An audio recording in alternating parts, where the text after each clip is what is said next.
Rachel with Rugged Coatings, a distributor for coatings and cleaning solutions. Today I have the privilege to speak with Peter and Frank from the Clean Boating Foundation. Gentlemen, can you tell us a little bit about yourself? Hi, Peter Strappen here, Northwest Marine Trade Association. I'm the Vice President and Director of Government Affairs, and I also serve as the Clean Boating Foundation's Executive Director. Frank Gonzalez, the Program Manager for the Clean Boating Foundation.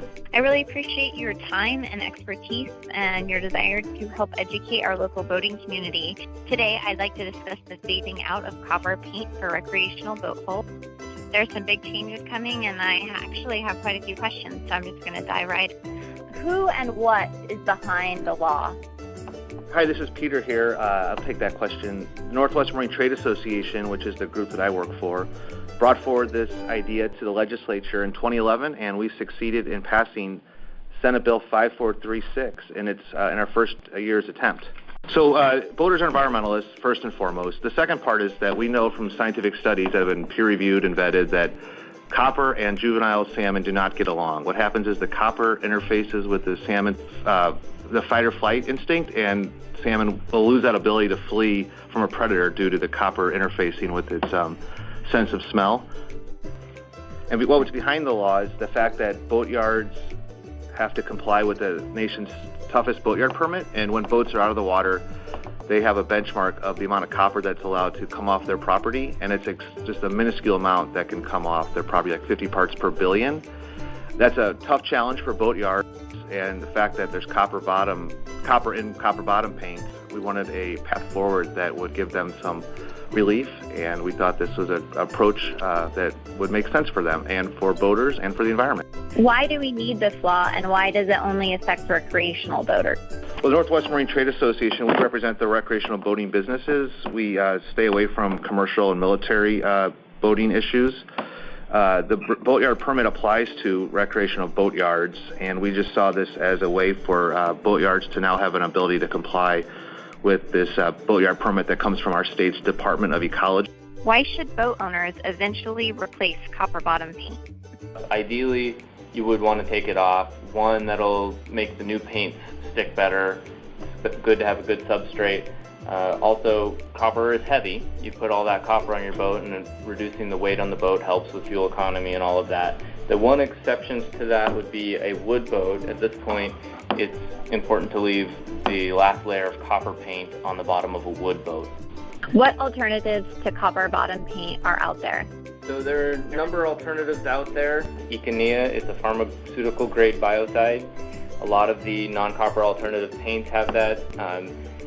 Rugged Coatings has one that uses no biocides, and that's more of a foul release type coating. There's also some silicone-based foul release coatings out there.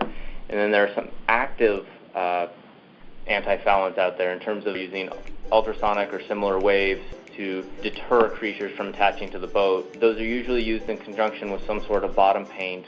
As a boat owner, one of my first questions is, do these new copper-free paints actually work?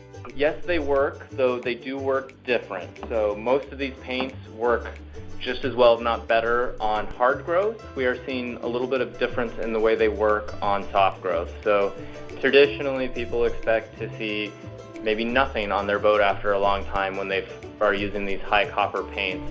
What we're seeing with some of these non-copper paints is you might get some soft, kind of green, grassy growth. But that's not the kind of growth we're concerned with. That's the kind of growth that comes off when you take the boat out and use it, which is what we encourage people to do anyway. Kind of the concept is if you leave your car sit for too long here in Washington, it'll start to grow green on it. But if you use your car and wash it occasionally, it looks just fine. So that's kind of where we're going with these bottom paints. And then with like the coating that Rugged Coatings is doing, where it's a foul release, just using your boat takes care of it. Yeah, you come to the boat, it looks like there's something on there, but as soon as you go for a boat ride, the marine growth comes off. So the answer is yes, they do work, but they're going to work differently than we're used to. And like Frank said, they work better the more often you use your boat. Are there resources to help me choose an alternative? That's where Clean Boating Foundation comes in. We are available to help answer any sort of questions. We don't pick a favorite paint, but we definitely pick a path that will keep copper bottom paint from existing on your boat moving forward. So you can always email us, peter@cleanboatingfoundation.org, or give us a call at 206-634 0911. What kinds of products are within the scope of this ban? So that would predominantly be anti-fouling paint. So that's anything that's put on the bottom of the boat to prevent marine growth.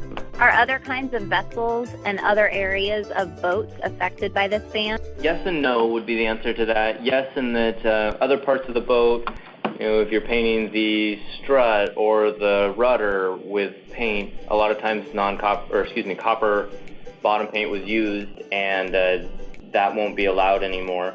As far as other boats like a jet ski or a canoe or a rowboat or something, typically people aren't using bottom paint on those anyway, so it won't be an issue. What safeguards and containment measures are in place or should be in place to prevent heavy metal pollution as copper bottom paints are removed from holes? Great question. The biggest thing is anything to keep the dust from getting into the state's water. So a tarp underneath the boat is great. You should be using dustless paint removal tools such as a dustless sander. And ideally, you tent the whole boat, or at least tent the bottom of the boat while removing the paint, so there's no way for the paint dust to escape as it's being removed. And there are peeling methods. It's kind of like planing the bottom of the hull. If you have access to that equipment or have someone who can do that, that's even better than using a dustless sander. When does the law go into effect?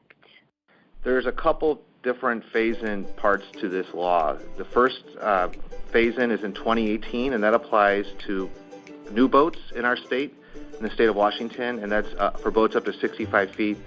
No new boats can have copper bottom paint on them. And then the second phase-in is in 2020, right around the corner, and that has to do with anyone purchasing copper bottom paint for boats up to 65 feet that are of the recreational variety. So yeah, 2018 and 2020 are definitely two key dates that we are targeting. After the ban goes into effect, can boat makers and licensed dealers sell me a boat with copper bottom paint on the hull? Also, will private sellers have to verify if a hull coating is in compliance after the ban goes into effect? In terms of boat makers and dealers, they shouldn't be selling you something with copper bottom paint on it, particularly if it's a new boat. If it's a used boat, that's a different story. But a new boat, 2018 and later, should not be sold to you with copper bottom paint on it. For a private seller, there's nothing that we're aware of where there's going to be any check to confirm compliance other than your traditional survey that most large boats go through during the sale process, and that would probably be noted what the bottom paint is in that. They would just need to, next time they apply paint, be sure they're using non-copper paint. How long will boat owners have before they have to get rid of copper bottom paint? Technically, you won't actually have to remove the old bottom paint from your boat after this phase out. You just won't be able to apply new paint. Certainly, there's no requirement to actually remove it.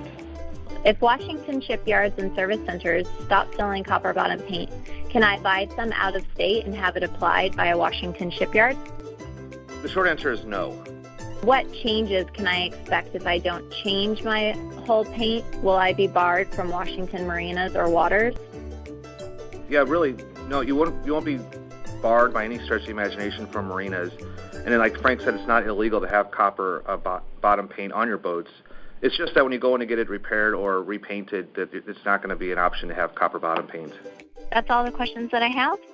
To find out more on the topics covered in this video, please visit the websites below. Thank you again so much, Peter and Frank, for your time, and the Clean Boating Foundation for all of your support.